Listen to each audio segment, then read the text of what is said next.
નમસ્કાર, સીએનબીસી બજારની આ ખાસ રજૂઆતમાં આપનું સ્વાગત છે. હું છું ચાંદની શુક્લા અને માર્કેટ ટ્રેન્ડ. આજે એવા બે સેક્ટર્સ પર આપણે ચર્ચા કરવાની છે જ્યાં કોઈને કોઈ રીતે વૈશ્વિક બજાર અને ટ્રમ્પ ટેરિફ ટેરર કે ટેન્ટ્રમની એક અસર આપણને જોવા મળી શકે છે. ઓટો અને ફાર્મા. એક બાજુ ટેસ્લાના ભારતમાં આવવાની તૈયારી, તો કંપનીઓમાં એક ગભરાટ છે, તો બીજી બાજુ ટેરિફ લગાવવાની જાહેરાતથી એક ભય સેક્ટરમાં જોઈ રહ્યા છે. પરંતુ આ માર્કેટમાં આ સેક્ટર્સ જે છે લાંબા ગાળા માટે કેવા રહી શકે છે અને આ સેક્ટરની કઈ સારી કંપનીઓમાં તમે ઇન્વેસ્ટમેન્ટ કરી શકો છો, એના પર આપણે ચર્ચા કરવાની છે. આપણી સાથે આ ખાસ રજૂઆતમાં જોડાયા છે આપણા ફંડામેન્ટલ એક્સપર્ટ્સ ટ્રેકમ સ્ટોક બ્રોકર્સના પાર્થિવ શાહ અને સાથે જ માર્કેટ એક્સપર્ટ જગદીશ ઠક્કર. પાર્થિવ અને જગદીશજી, આ બંનેનું સ્વાગત છે ખાસ રજૂઆતમાં. અને એક સૌથી પહેલાં વ્યૂ શરૂઆત કરીએ. પાર્થિવ, અત્યારે આ સેગમેન્ટમાં એક ઓટો પર ચર્ચાની શરૂઆત કરીએ, કારણ કે જે રીતે આ સેક્ટર માટે આપણે જોઈ રહ્યા છીએ કે ટેસ્લાની ભારતમાં એક એન્ટ્રી, જે એક પેનિક ક્રિએટ થયું છે, કઈ રીતે કેટલું યોગ્ય કે ખરેખર કંપનીઓ માટે એટલું નેગેટિવ ન હોઈ શકે જેટલો ગભરાટ કંપનીઓ બતાવી રહી છે. બીજી બાજુ સેક્ટર માટે એક મહત્વની બજેટ અનાઉન્સમેન્ટ પણ હતું.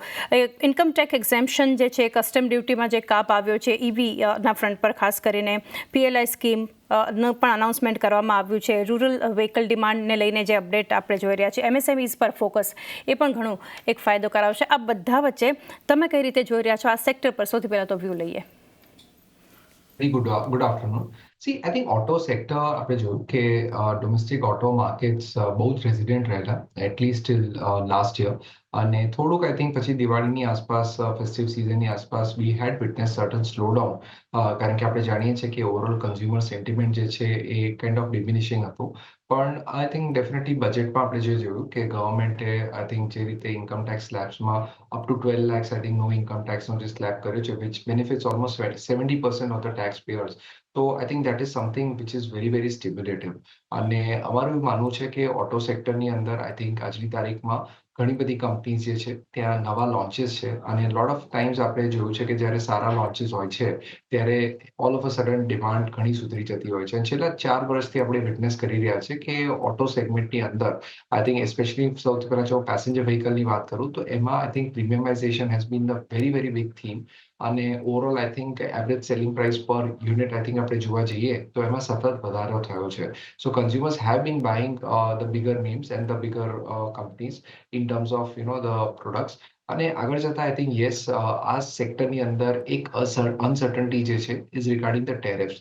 નો ડાઉટ જોવા જઈએ તો યુએસની એટલી બધી કાર કંપનીઝ ઇન્ડિયામાં નથી, because Indian car company market is dominated predominantly by the Japanese, Koreans, and more importantly Tatas and Mahindra જે આપણા ડોમેસ્ટિક સેન્ટ્રિક ઓટો મેજર્સ છે.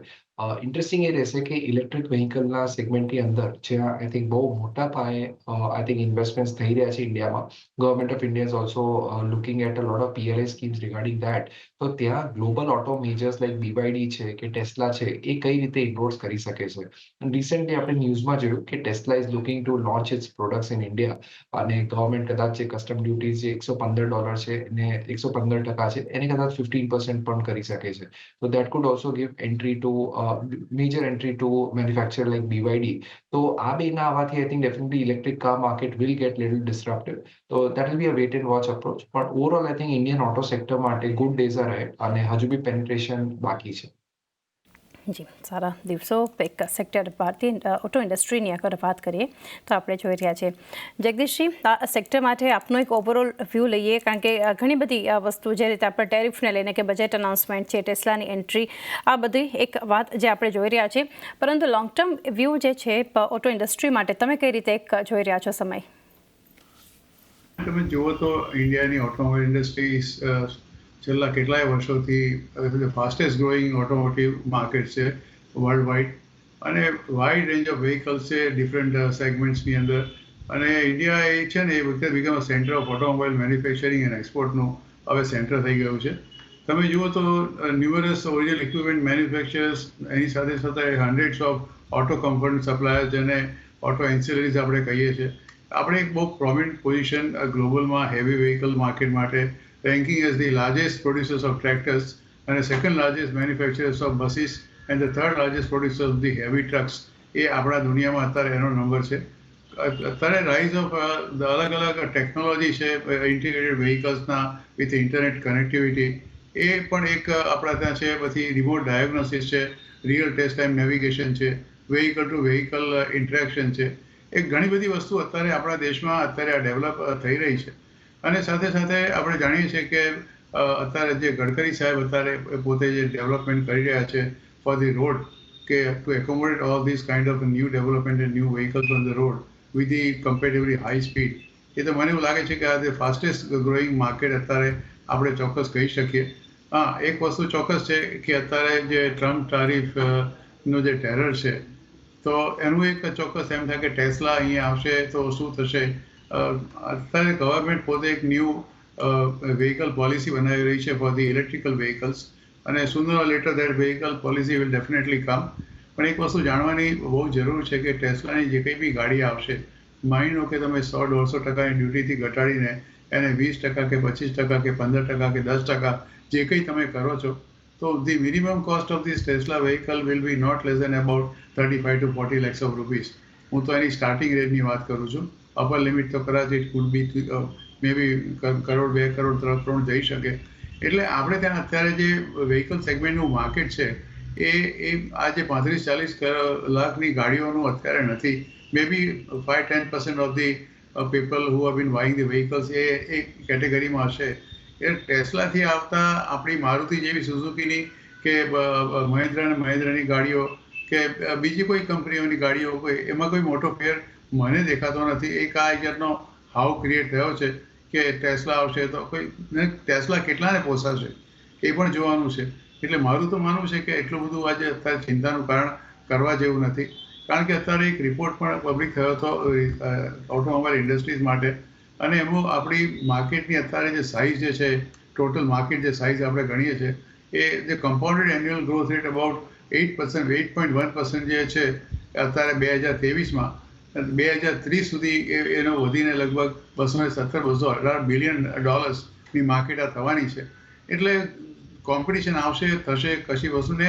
એક બીજી પણ વસ્તુની જાણવાની જરૂર છે કે આ કદાચ ટેરિફનો જે અત્યારે વોર ચાલી રહી છે, એ this is only limited to the US cars, is not available to all the cars in the world. એટલે તમે જેપનીઝ કાર કે કોરિયાવાળા આપણે ત્યાં કાર કે આ ભાવે આ રેટે ઇમ્પોર્ટ નથી આપણે કરી શકવાના. એટલે ડ્યુટી જે અત્યારે લાગે છે તો એ ડ્યુટી લાગવાની જ છે.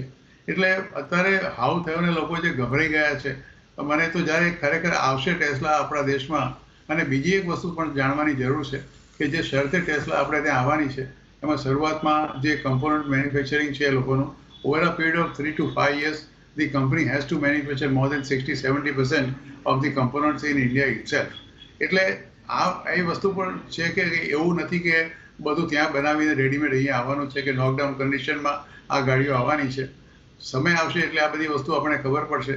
પણ હાલ પૂરતું માત્ર એક ગભરાટ છે, જેને કારણે તમે સારા કંપનીઓના શેરોના ભાવ અત્યારે જુઓ છો તો લગભગ તળિયે બેસી ગયા છે.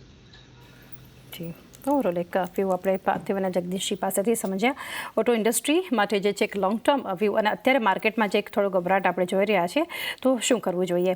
તો હવે આ સેક્ટર માટે જે છે એક સ્ટોક સિલેક્શન કરીએ તો પાર્થિવ, ઓવરઓલ તો તમે જણાવ્યું કે એક લોંગ ટર્મ જે છે ઇન્ડસ્ટ્રી માટે ઓવરઓલ એક સારો સમય રહી શકે છે. તો અગર કોઈ કંપની પસંદ કરવાની હોય ઓટોમાંથી તો એ તમારા તરફથી રેકમેન્ડેશન કયું હશે અને એના શું કારણોની કંપનીના ફંડામેન્ટલ્સ કઈ રીતે જોઈ રહ્યા છો?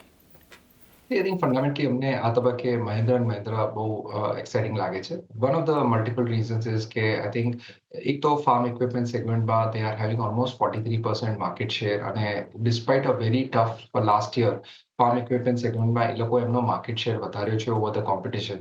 એટલે that segment is very profitable for the company અને generates a lot of value. ત્યારબાદ આપણે જોયું કે એ લોકોનું યુટિલિટી સ્પેસની અંદર એસયુવીઝમાં if not in terms of the number of unit sold, but in terms of the revenue share, I think they are number 1.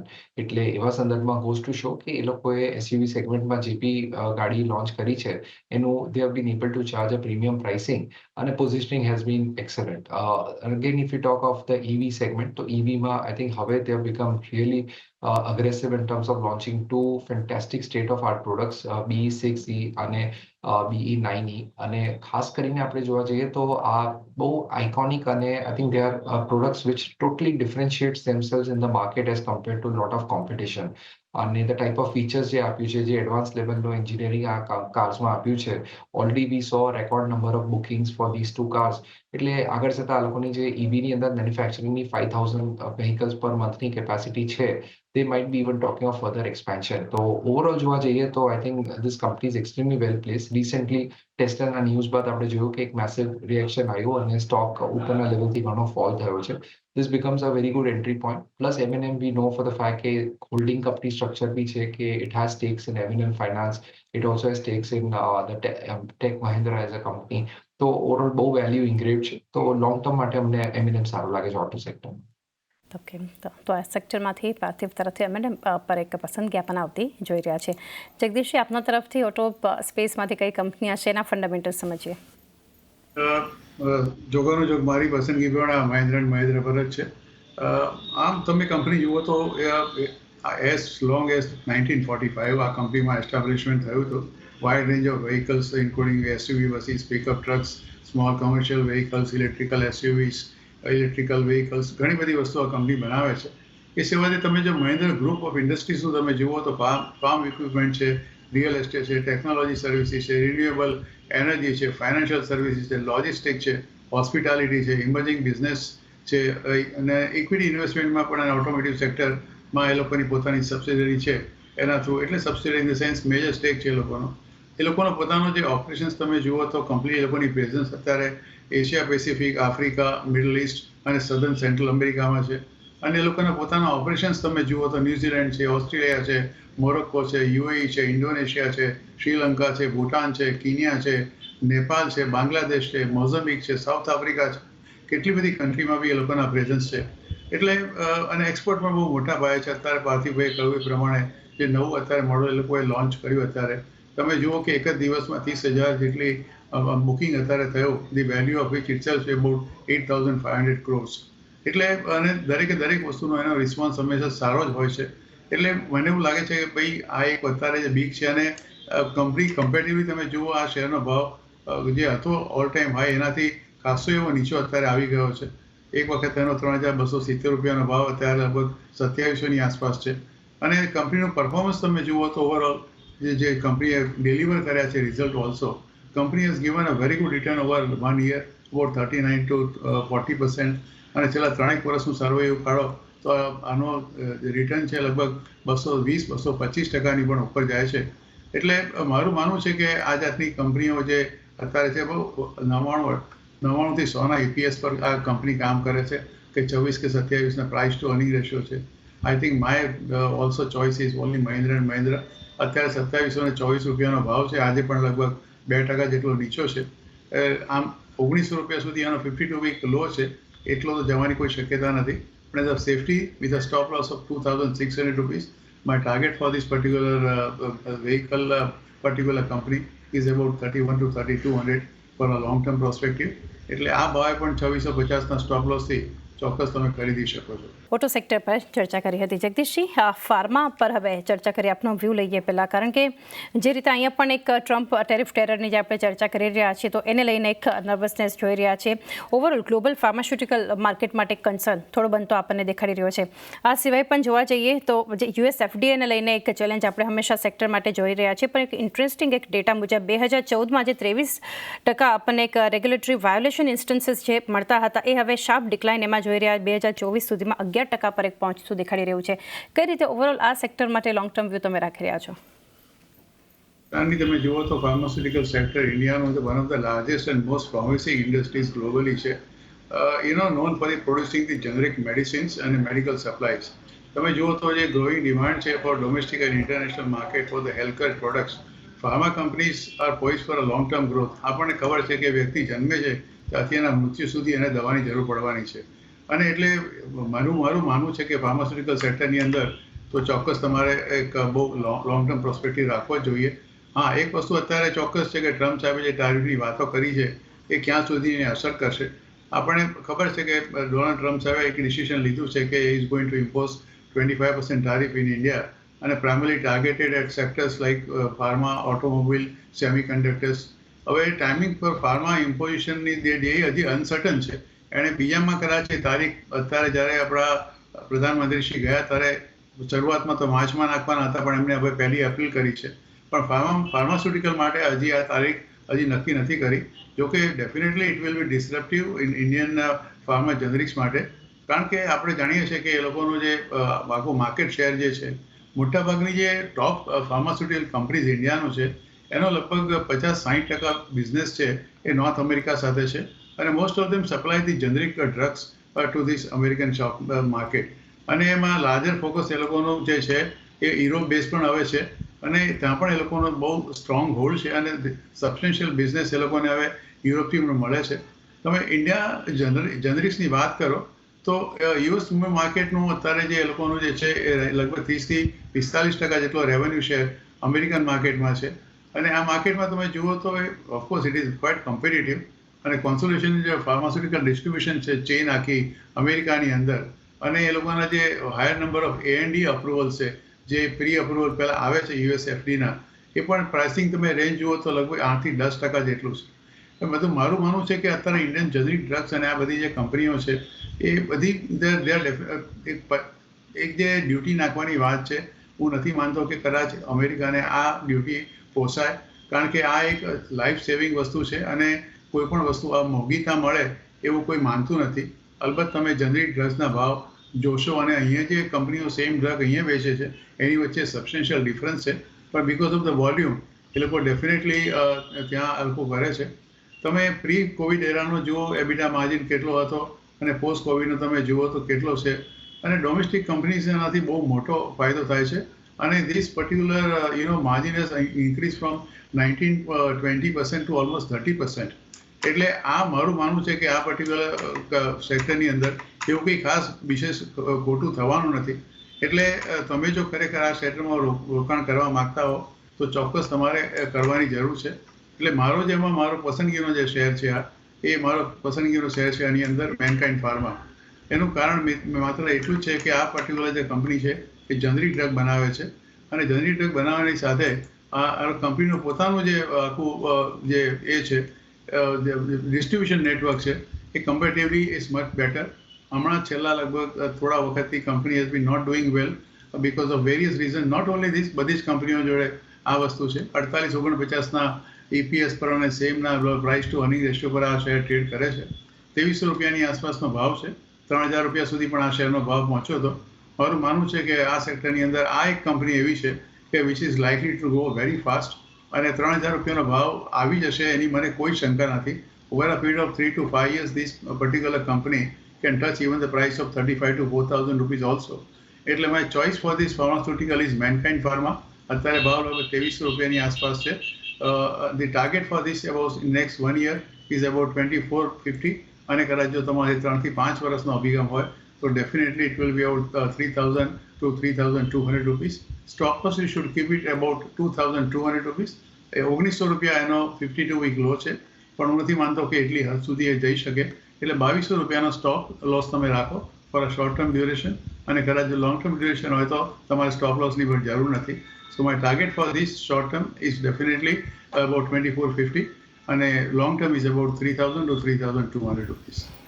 Okay, તો ઓવરઓલ એક ફાર્મા પર એક વ્યૂ જગદીશજી તરફથી. મેનકાઇન્ડ ફાર્મા એમના તરફથી પસંદગી 2200નો સ્ટોપ લોસ રાખો તમે, અને 2450ના લક્ષ્યાંક બતાવી શકે છે, અને થોડો લોંગ ટર્મ વ્યૂ છે વધારે તો 3000, એની ઉપર 3200ના પણ લક્ષ્યાંક આપણને જતા દેખાઈ શકે છે મેનકાઇન્ડ ફાર્મા.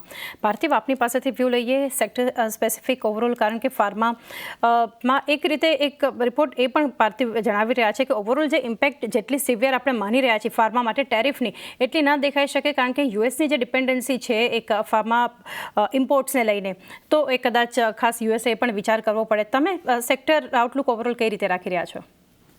Yes, absolutely. જગદીશજીએ બહુ સરસ રીતે એલોબરેટ સમજાવ્યું, અને આઈ ફુલી અગ્રી વિથ હિઝ વ્યૂ કે યુએસનું આઈ થિંક જે હેલ્થકેર માર્કેટ છે વિચ ઇઝ ઓલમોસ્ટ $4.2 trillion, અને એની અંદર આઈ થિંક આપણે જે યુએસનું જે ફાર્મા માર્કેટ જોઈએ તો that is almost $650 to $680 billion. અને આ જે આટલું વિશાળ માર્કેટ છે એમાં વધારે ફાળો એ લોકોનો જેનરિક ડ્રગ્સનો છે. અને US is knowing the fact કે આ પર્ટિક્યુલર જેનરિક ડ્રગ્સ ઉપર આઈ થિંક એ લોકોની મેસિવ ડિપેન્ડન્સી રહી છે ઓન કન્ટ્રીઝ લાઈક ઇન્ડિયા. અને ડિસ્પાઇટ ધ ફેક્ટ કે પ્રેસિડેન્ટ સાહેબે કીધું કે હવે US company should I think focus on generic drugs and start developing plants in US. I think it is impossible કે આવનારા 5 વર્ષમાં જે કેપેસિટીઝ ને જે ટાઈપની ટેકનિકાલિટીઝ જે ઇન્ડિયન કંપનીઝે જેનરિક સ્પેસમાં ડેવલપ કરી છે એ આઈ થિંક યુએસમાં ઇઝીલી રેપ્લિકેટ થાય. Yes, I think it is very important to understand કે કઈ પ્રકારની ડ્રગ્સને યુએસ ટાર્ગેટ કરે છે, કારણ કે that is the key reason why some of the Indian companies જે યુએસ FDA માં લાઈક જે રીતે ANDAs ફાઇલ કરે છે, some of there are exclusive and rare, અને આઈ થિંક એ પર્ટિક્યુલર ડ્રગ્સ માટે એ લોકોને બીજી કન્ટ્રીઝથી કોઈ મેજર કોમ્પિટિશન આવતી નથી.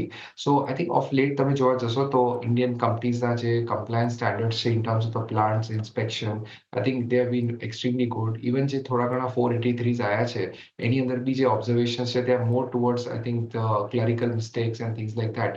તો I think all of that can be remediated, અને અમને એવું લાગે છે કે આઈ થિંક આગળ જતા Indian pharma companies will tend to do extremely well.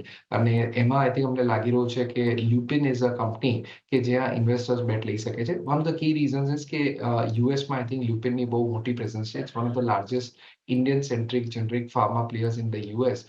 અને ખાસ કરીને એ લોકો જે 15 મેન્યુફેક્ચરિંગ કેપેસિટીઝ છે તો એની અંદર 3 તો એ લોકોનું યુએસ લોકેટેડ છે. તો કાલે ઉઠીને God forbid if anything adverse comes in terms of generic drugs which are manufactured in India and exported to US, so they can shift a lot of products in the US facility itself, which would be very lucrative for companies like Lupin. અને ખાસ કરીને domestic માર્કેટમાં બી જોવા જઈએ તો 25% of the revenue also comes from the domestic segment, which has been growing healthily at 15% CAGR. એટલે ત્યાંથી બી અમને લાગી રહ્યું છે કે આગળ જતા I think India will also emerge to become a very big pharmaceutical company. હમણાં સાઇઝ જે અરાઉન્ડ $70 to $80 billion ની છે, I have no doubt કે this will surpass $250 billion in the next 10 to 12 years. તો એવા સંદર્ભમાં I think Lupin will be the company કે investors focus કરી શકે. ઓકે, તો ઓવરઓલ એક આઉટલુક સેક્ટર ફાર્માને લઈને અને સાથે પસંદગી પાર્થિવ તરફથી લ્યુપિન આ સ્પેસમાંથી બનતી જોઈ રહ્યા છે.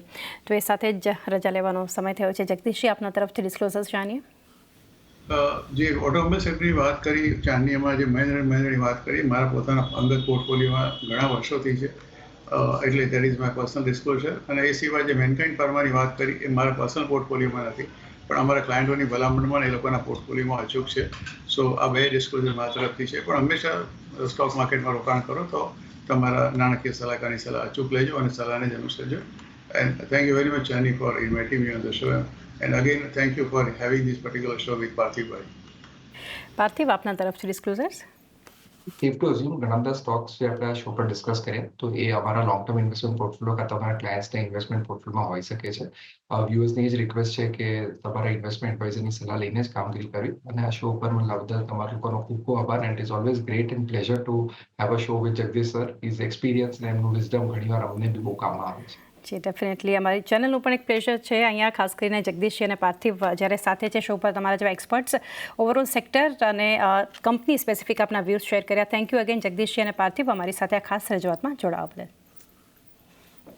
તો રજા લેતા પહેલાં રિકેપ પર નજર કરી લઈએ. પાર્થિવ તરફથી જે સ્ટોક્સ રેકમેન્ડેશન્સ છે, ઓટોમાંથી M&M એમની પસંદગી છે, ફાર્મામાંથી લ્યુપિન પર એમણે સલાહ આપી છે. જગદીશજી તરફથી પણ M&M જે છે ઓટો સેક્ટરમાંથી 2650નો સ્ટોપ લોસ તમારે ધ્યાનમાં રાખવાનો છે અને ઉપરની તરફ લક્ષ્યાંક 3100 અને 3200ના ધ્યાનમાં રાખો.